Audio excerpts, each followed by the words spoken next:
Moderator Robbie Hamilton 537, one of the Chuckle brothers.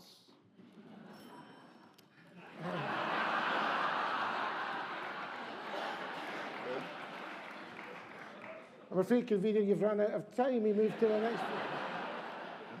Moderator, point of order. I think it's the duty of the principal clerk to press the button, not the moderator. It was, Convener, the Deputy Principal Clerk that pressed the button, not the moderator. I did tell her to do it, I have to confess. I apologise.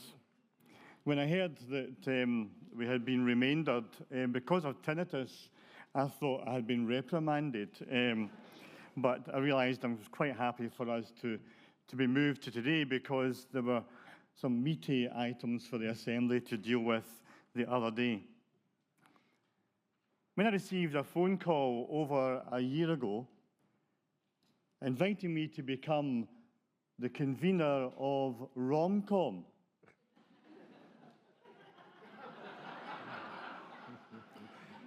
I thought someone was having a laugh. The convener of romantic comedy within the Church of Scotland. You are having a joke. But I'm not very good with acronyms. I get quite confused. I get quite confused very easily. But Romcom is registration of ministries. What at first I didn't take very seriously is something that I now take seriously. As I've started to understand the work of this committee on behalf of the church and the place of this committee within the church. Protecting, supporting, resourcing ministers. Protecting, supporting, resourcing congregations. And it often comes as a surprise that what we do is more than a tick box exercise. Because we ensure that applicants who have been out of the parish, involved in other ministries and other work, are comfortable with where the church is at now. A church going through a great deal of change, conversant with practice and procedure, ensuring that they have been actively involved in the life of the church at Kirk Session and Presbytery level, that they are ready to return or come for the first time to a rigorous and resilient ministry of preaching and teaching, of pastoral care, and all that comes with parish ministry. We have a duty of care to those who are applying. And we have a duty of care to the church itself. In every profession, there are expectations that professionals have kept their hand in, have kept themselves up to speed, and are asked to re-register on an annual basis. But it's much, much more than that. It's not just about looking at ministers as professionals. It's a bit like the church is not a business, but I think we should be businesslike. We're not professionals as ministers, but we're called to be professional in a number of different ways. And that's part of what this committee, registration of ministries, is all about. So we might ask someone to get a bit more experience in the pulpit or at Kirk Session. And every application is taken on its own merit. And just as an aside, almost 2 years ago, I was off for more than 4 months. And I have to say that going back to conduct worship after 4 months was daunting. That was really, really daunting. I hadn't been in the pulpit. I hadn't prepared a service or a sermon. And I could have done with something like this process to help me look at what it was like to get back. And that was only after 4 months away from conducting worship. And although we ask it of ministers who are looking to re-register, as an aside, I think it's something that all ministers should have to do. Although we're asking it of those who are re-registering, and this is just me talking personally. We look at this in the context of call as well. Why now? What has nudged the applicant into wanting to be re-registered? This is especially if they're going back to the old registration, which means you can apply for a charge. Sometimes we might say yes without hesitation. Sometimes we might say yes, but not now. Rarely we say no. But if we do, it's for very good reasons, as the committee have thought through an application and an interview and prayerfully reflected on it. We want to support. We want to offer training. We want to ensure experience where necessary. But also we want to listen to the experiences of those who apply, because we are very often inspired and encouraged by what we hear and what we see in print. We look at the whole picture and make a decision in light of where the church is and where the church is going and what the church stands for. Rom-com. Registration of ministry is small, but we know that we're not perfectly formed. And that's why we're bringing changes to the act that brought the committee into being. Because it's only when you implement legislation and come against particular situations do you see the weaknesses, do you see the anomalies of an act. And that's why we're suggesting and proposing these changes. And it's only when we bring these changes to the Assembly do we open ourselves to scrutiny. And that's quite right. That's what this Assembly is for, to scrutinize the work of its standing committees. So we are open to questions, and we are open to comments. And we are open always to looking at things in different ways, and are always happy to hear from people about the process as they look into the process at the beginning, but also to hear from people as they've been through the process as well. And some of these changes have come because we have listened, we have reflected, and we are responding. There are unnecessary hoops for applicants to jump through in relation to safeguarding, hence that change. We found ourselves in quorate, which understandably frustrates applicants, which is why we're asking for an extra 2 members. We reviewed the length of time ministers hold the category O for without being in a charge. And that's why we bring that change. And we will continue to, on your behalf, monitor the legislation to ensure that the Act is fit for purpose and serves you as the Assembly and serves the Church and its ministers. Moderator, I submit the report and move the deliverance.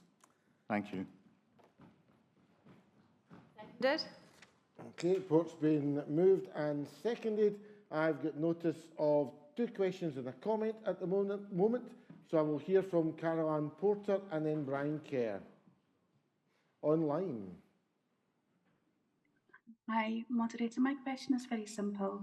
It's a question about the length of Oh, sorry, your name and time number being first reduced of from all. 3 years. Sorry to cut you off, just your name and number, just for the record, please. Caroline Porter, 420. Thank you. I just wonder why the reduction from 3 to 2 years. That's simply my question. Candida.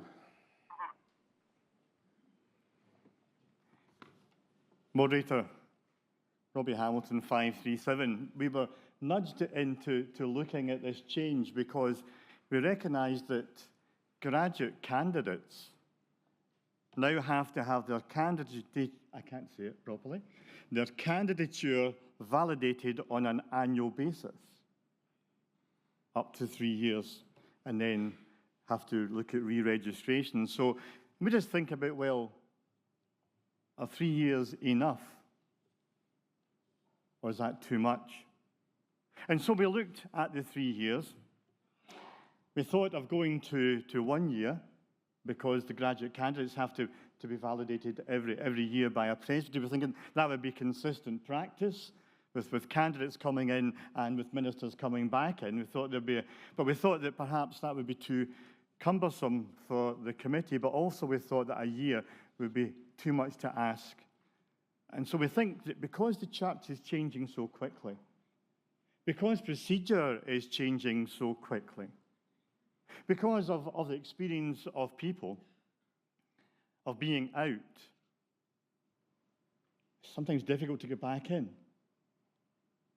And so we're thinking that 2 years is better than the 1, but also is better than the 3 because of all the changes.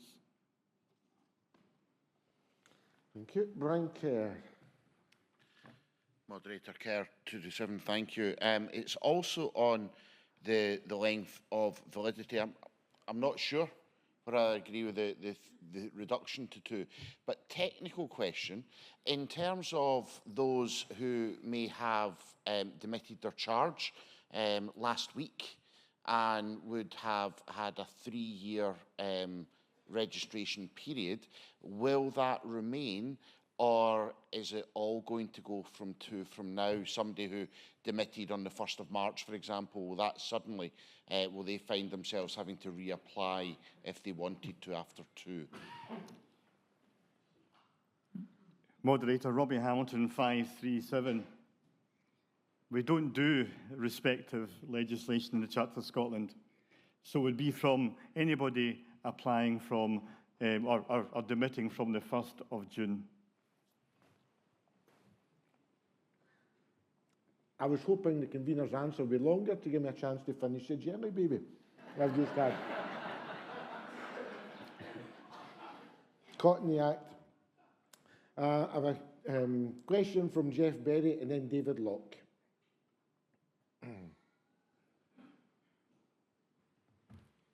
Moderator, Jeff Berry, number 53. I'll try to keep it short so you can't have any more sweeties. This is probably more of a general question. You look around, there are not too many fresh-faced ministers. We heard the unfortunate statistic yesterday of the age range of ministers. And yeah, I have a very distinct memory of 20 years, I'm afraid, ago at candidates conference where there was 2 potential candidates were sent away because they were too young. They needed to have more life experience. Both of them ended up going to another church. I know that both of them are still in ministry in that different church. Is this something that we need to reevaluate about age being held against candidates?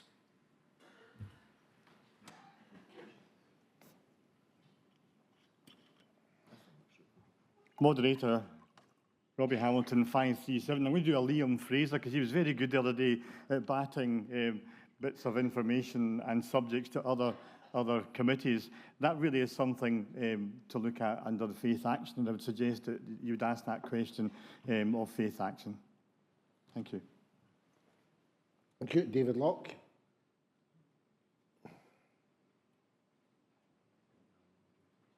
In the gallery. Your light's not on yet.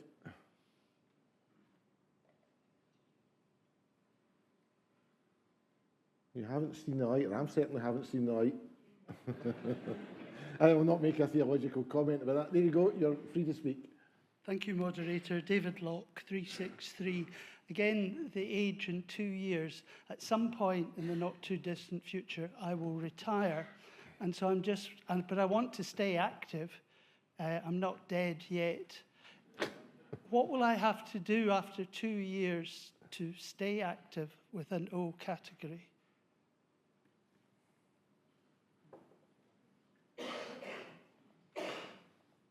Moderator Robbie Hamilton 537. I'm speaking not only as a convener but also as a Presbytery clerk. The Presbytery should be in touch with retired ministers on an annual basis to find out how active they are to keep the register up to date. That's the simple answer. The onus is on the Presbytery to keep the register of retired ministers up to date. So you should get a call, an email, or a letter. Every Presbytery does it in a slightly different way. Thank you.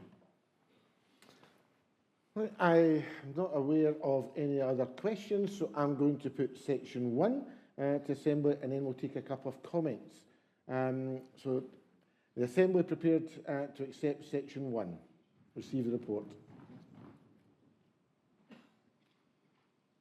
And online, thank you. And the comment, firstly from Fiona Crawford and then Rory MacLeod.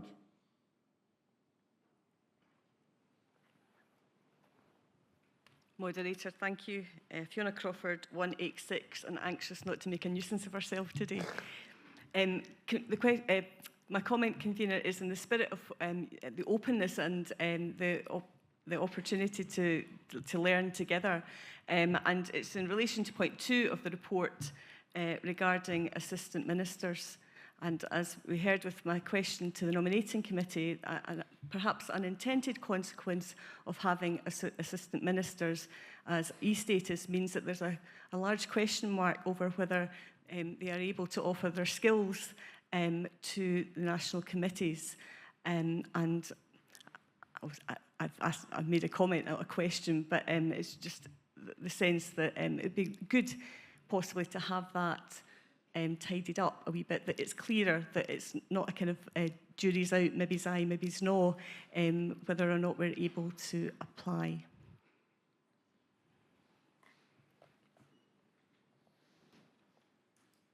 Do you wishing to reply to the comment, convener? Moderator Robbie Hamilton 537. The category E for assistant ministers is simply because they're employed, but in reality, and this is where it seems a bit strange and anomalous, you are category O, but for legal reasons, we have to put you down as employed. But it doesn't take away any rights of a graduate candidate at all whatsoever. Is it possible that that is able to be communicated to the nominations committee so it's a wee bit clearer that we can definitely be asked to be nominated? Yeah, I'm happy to articulate that. No problem. Thank you very much for that. Thank you. Rory MacLeod.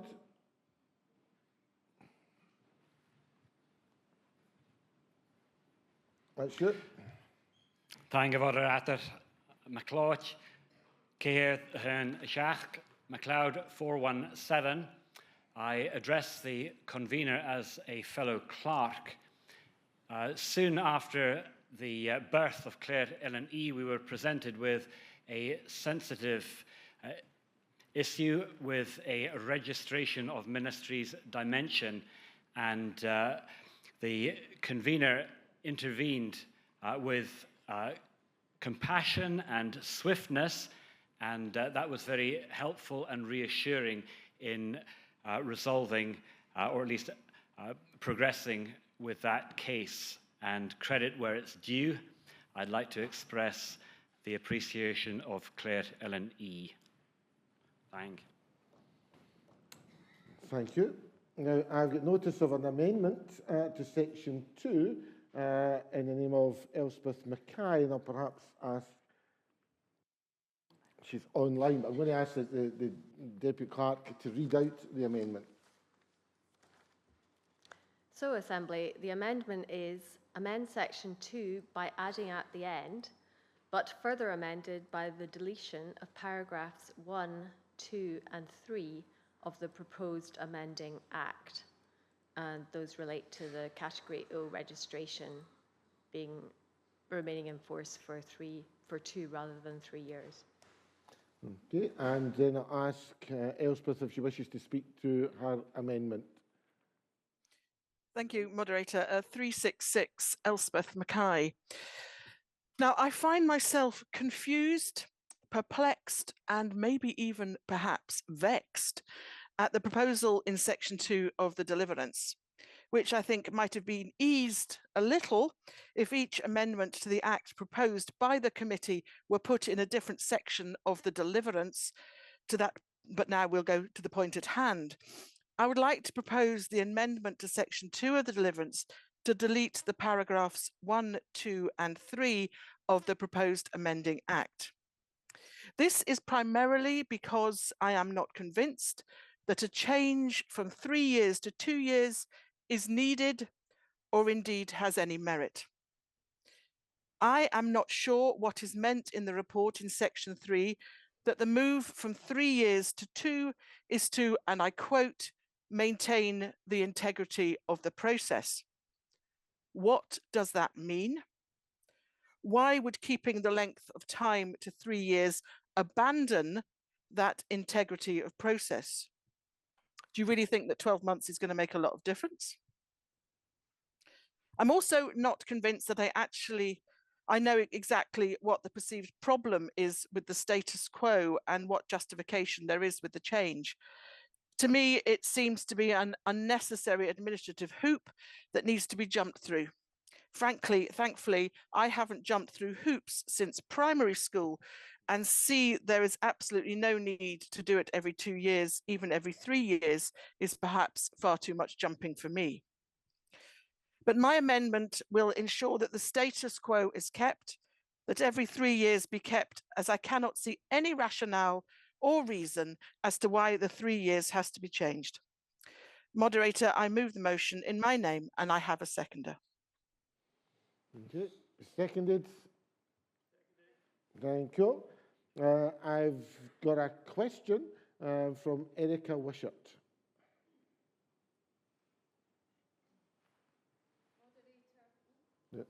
Second. There you go. Thank you. Moderator, Erica Wishart, number 23.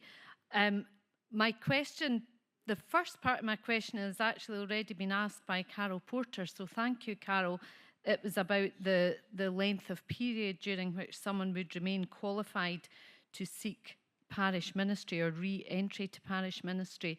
I wonder if I'd like to thank the convener for his words, for his openness, and for welcoming questions and comments. So I wondered if I might give a bit of explanation as to the question, the second part of the question that I was going to ask, because I think it might help people understand the impact that this has on people going through the process. Could you give us a question first and then make a brief comment afterwards, Certainly, please? Moderator. So my question is, do the committee intend to continue to interview everyone, including those who clearly do meet the criteria for Category O? And the reason I'm asking that question is I went through this process a year past now when I had to apply to keep my Category O registration and demonstrate, to quote the Act, that I was fit to perform the duties of the relevant post. The relevant post being any parish ministry post that I might feel God was calling me into. And as one colleague said to me this week, I've been in parish ministry for over 20 years and never has anyone checked that I'm still fit to do the job. So, as the convener kindly suggested, perhaps all ministers should go through some kind of annual appraisal. And in fact, as a teacher of 22 years, I was used to doing annual appraisal. I think it's a great thing. I have no issue with it. I think that reflecting on one's work is always a good thing, and in discussion with supportive people. I also have to do annual appraisal as a chaplain. I also have to send a CPD report to the UK Board of Healthcare Chaplaincy, otherwise I would lose my professional registration. And I have to contribute to the quarterly report of the hospice where I work, showing the work that I've been doing and what I've achieved in the last 3 months. So I have to do a lot of that. And that's all fine. And actually the presbytery clerk was really helpful when it came to the time for me to fill in the form, quite a lengthy form, detailing all the different ways in which I had continued to fulfill the duties of a parish minister and remain involved in the life of the church in the 3 years that I had moved into chaplaincy. So that was fine. The big shock was when I got an email saying that I would have to be interviewed by a panel of 3 people. And I confess I was filled with panic, moderator. I did think, who's been writing to them and saying, that woman's dodgy, don't let her back into parish ministry, please. And it was a very stressful lead up to that, thinking, what if they say no? And I can no longer apply for a parish ministry post. However, I have to say the panel were lovely and they were supportive, and the interview went well, and I was granted my category O. However, I wouldn't like to have to go through that every 2 years, and that's why I was going to ask the question about why every 2 years. My question then is, I'll just repeat it, do the committee intend to continue to interview everyone, because that's what I told they were doing, including those who have already shown that they can meet the criteria? Thank you. Convener. Moderator Robbie Hamilton, 537. Thank you to Erica for sharing her experience of the process. That's helpful for the General Assembly to actually hear. In relation to continual professional development, which relates to all ministers, and it's something that I feel strongly about, and I agree wholeheartedly with Erica, and is going to be included in the supplementary report of Faith Action. So that's something that they are certainly looking at. Interview. I think perhaps looking at the Act and looking at the word interview, we like to see more as a conversation, but I understand, having spoken to Erica the other day and having heard Erica again, hearing an interview, that can be scary and that can be quite daunting. So I think as a committee, perhaps we need to express ourselves a bit clearer in terms of seeing this as a conversation, looking at not just about what we expect the applicant to have to do, but what we can do to help that applicant get back to the parish again. So that's something that I'm happy to take on board and see how we communicate that better, because we want to be able to, yes, receive applications, but we also want to meet people, actually meet people, and that's an important part of the process. So we'll take that back and we will have a conversation about that, Erica, and it would really be helpful if you could even put down in an email just some of your thoughts that you have shared and the thoughts that other people have had in relation to their experience, because that helps us. There's a junior praise song, which I know your hubby actually likes.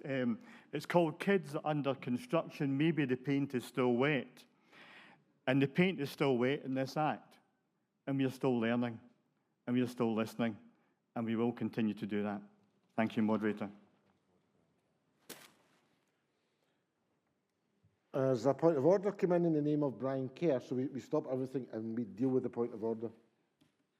Moderator Kerr 227. It's simply that I heard a question from Erica about whether the committee are planning to continue to interview everyone, and I'm not sure that, I think some of us up here were maybe sleeping and we didn't know if we heard an answer to that, certainly on the reflection, and it would just be very helpful, I think, to me in deciding if we were able to just get clarity on that.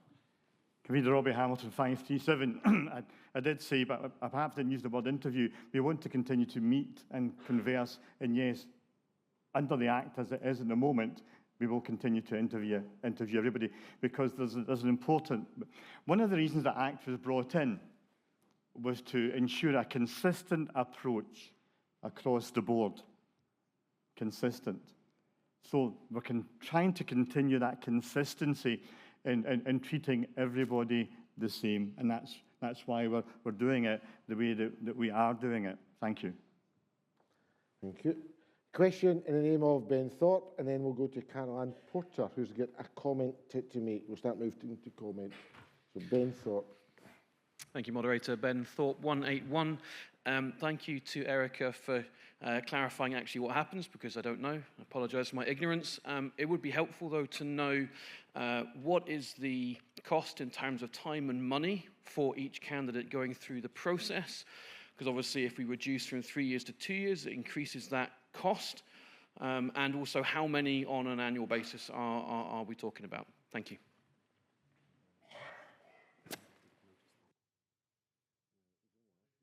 Hamilton 537. As a committee, we meet in person twice a year. Twice a year.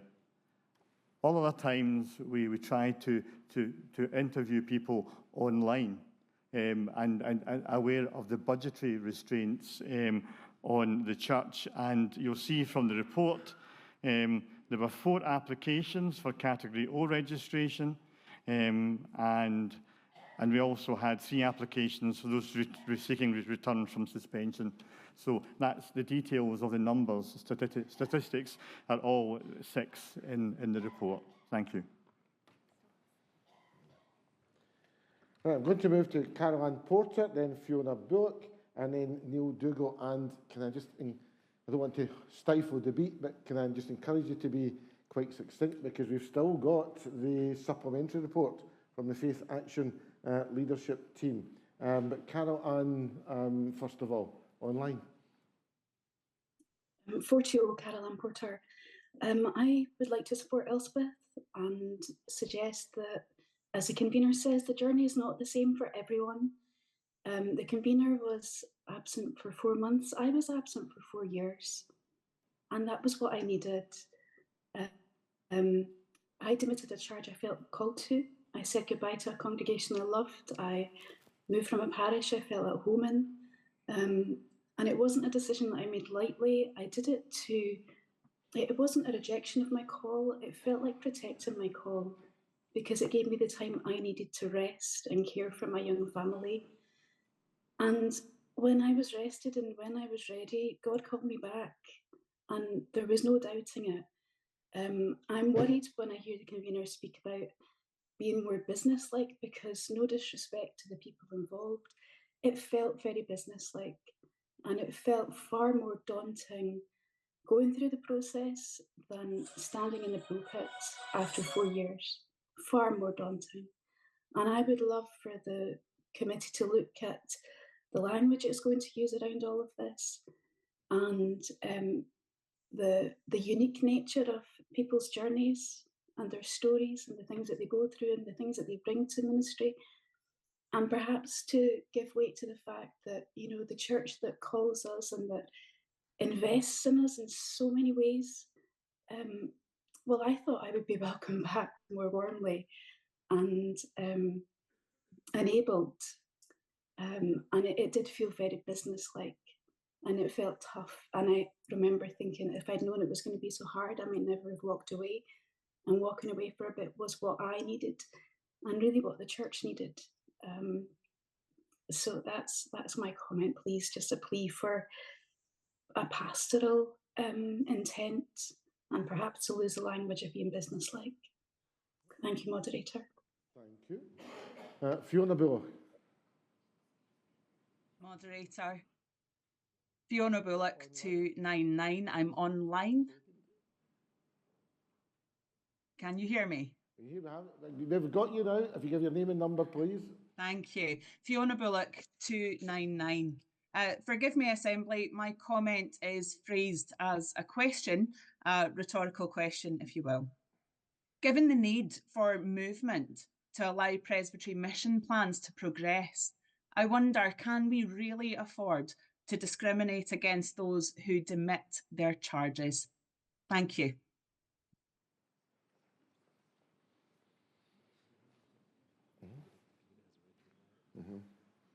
Right, that came over as a question. Convener.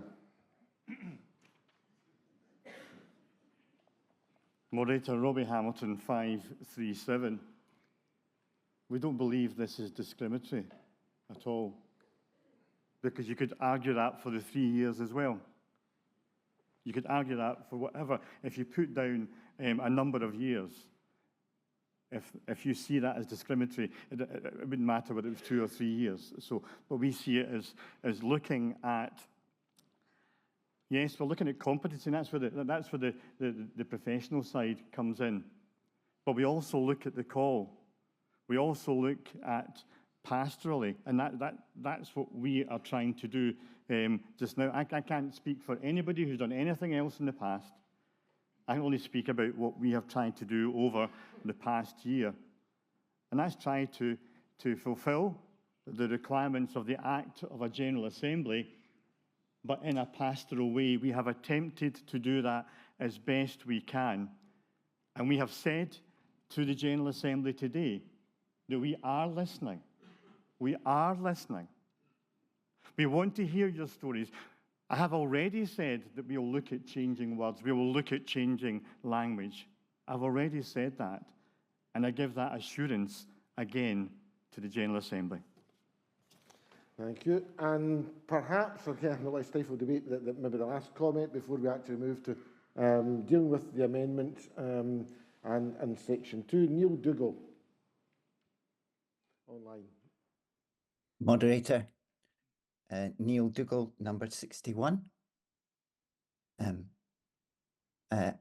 Neil Dougal, number 61. I speak as somebody who convened the Registrations of Ministry Committee. In fact, I was the convener at the time that the Assembly set it up. And one of my reflections upon the 4 years that I served as convener of that committee is that our aspirations as a church for the highest standards of ministry are not matched by our ability to resource the structures that would allow us to do all that we would like to do. And I was aware as convener of the committee that there were things that we wanted to do and we simply were unable to do in order to raise the standards that we'd wanted. I still think it's a good thing to have a register of ministry. I still think that we need to pursue this. But actually, at the conclusion of my period of service, had I been asked what I thought was the appropriate interval for seeing people to have their registration renewed, I would have said that probably 3 years was too often and that 5 years might be a more appropriate interval. And so I was surprised when I read the report and it suggested that it should be reduced to 2. And so my suggestion to the Assembly is that the Church would be better served by keeping the current period of 3 years. Thank you. Thank you. Now, I have no more on the screen, so I want to move to the amendment. So, Elspeth, do you wish to reply before I ask the convener to sum up, and then we'll put the amendment to the Assembly? Moderator 366, Elspeth Mackay. No, I really have nothing more really to say about it, other than for those of us who are still on O, but it might likely to change to another registration group. I'm still active in Presbytery. I am still active, obviously, at the General Assembly. I am also a locum minister. I just find it really quite, well, upsetting that I'm going to be grilled about what I've been doing, when actually I've probably been more active than some ministers who are on O status. That's a completely different debate, I think. Convener. Moderator, Robbie Hamilton, 537. If we have grilled someone over the past year, I would apologise. But I do not believe we have.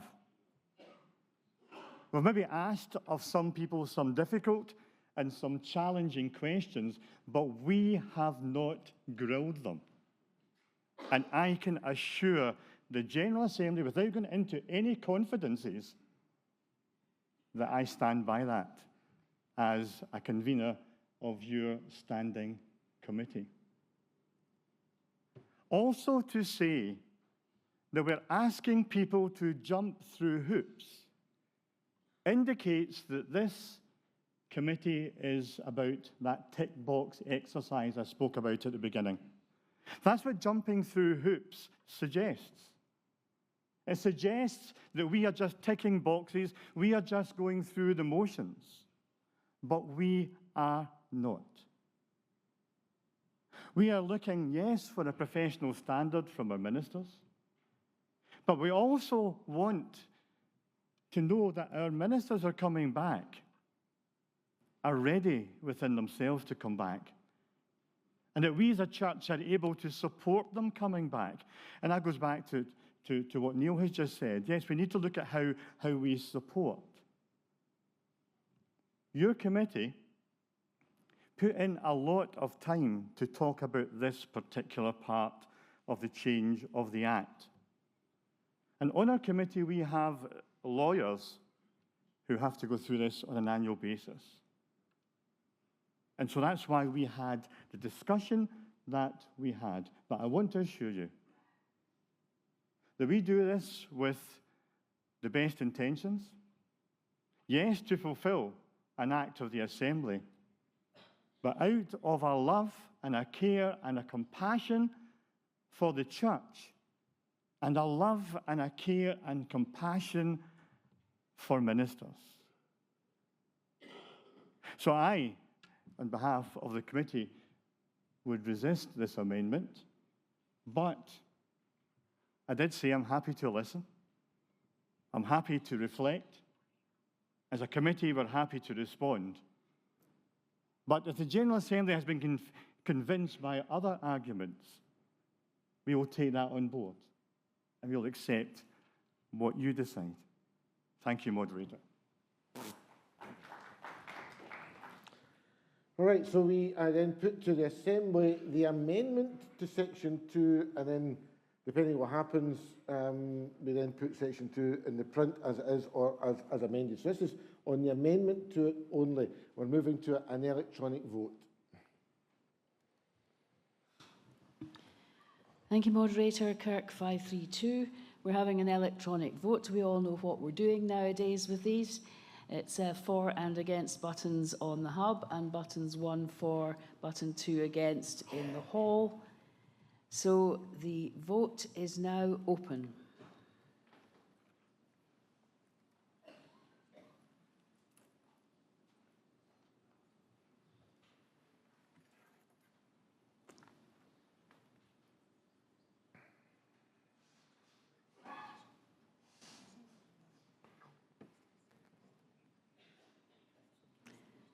Five seconds. The vote is now closed.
There voted for the amendment 128 and against 162, so the amendment falls.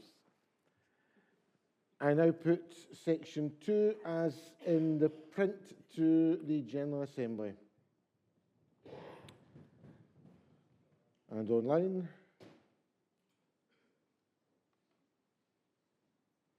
And online, thank you, and the deliverance as a whole. I know it's unusual for a convener to speak after a deliverance has been passed, but I want to just again echo, if anyone has been affected by the process down through the years and want to meet with me and want to share their story, I'm more than happy to hear that and for us to continue to take that on board. Thank you. Thank you, convener.